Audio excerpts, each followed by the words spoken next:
Iga Swiatek, a name that is now etched in the history of modern women's tennis. But to understand why she rose so strongly, not once but continuously, steadily, we have to go back in time. Back to where it all began, Poland, a country not known for tennis. In a small, unremarkable apartment on the outskirts of Warsaw, Iga grew up in a family where sport was not a choice, it was the foundation. Her father, Tomasz Swiatek, had represented Poland in rowing at the 1988 Olympics, and he knew well, talent means nothing without iron discipline. But the remarkable thing is, Tomasz did not turn himself into a Tiger Woods dad. He did not force, did not coach like a professional coach. Instead, he instilled in his daughter two simple concepts: freedom of choice and responsibility for that choice. Iga chose tennis. No one knows why. Maybe because her older sister plays. Maybe because the sound of the ball hitting the court makes her feel peaceful. But once she has chosen, she does not turn back. Winter mornings in Warsaw are below 0 degrees.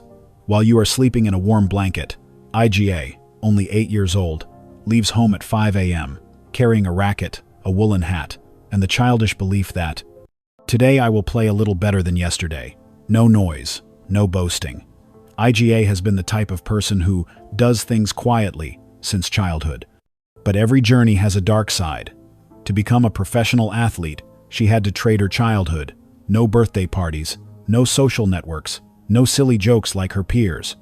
She was not allowed to be weak, not allowed to give up. The pressure was so great that, at one point, Iga admitted that she had an anxiety disorder, something rarely talked about in the sports world, where people usually only brag about their achievements and victories. Her father did something extremely smart. He took his daughter to see a psychologist very early. When many people still considered psychotherapy a weakness, Tomasz realized, a strong mentality is the foundation of endurance. And from there, Iga began to learn how to breathe properly, how to meditate, how to reset her emotions when stressed. Those seemingly small things later became her biggest advantage on the court. And you know what? Iga's victories, from Roland Garros to Wimbledon, were not always due to superior technique. What suffocated her opponents was her chilling calmness, her ability to turn off her emotions and focus like a machine. Every time you saw her step onto the court, her eyes were almost emotionless. It wasn't because she was heartless.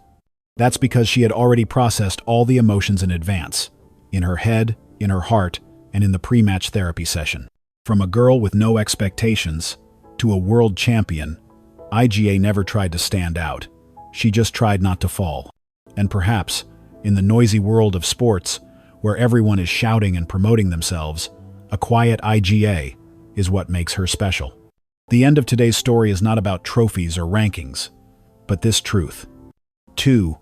Sometimes, the greatest strength is built from silence. And the most lasting success is the success that is rooted in childhood, from invisible roots that not everyone can see.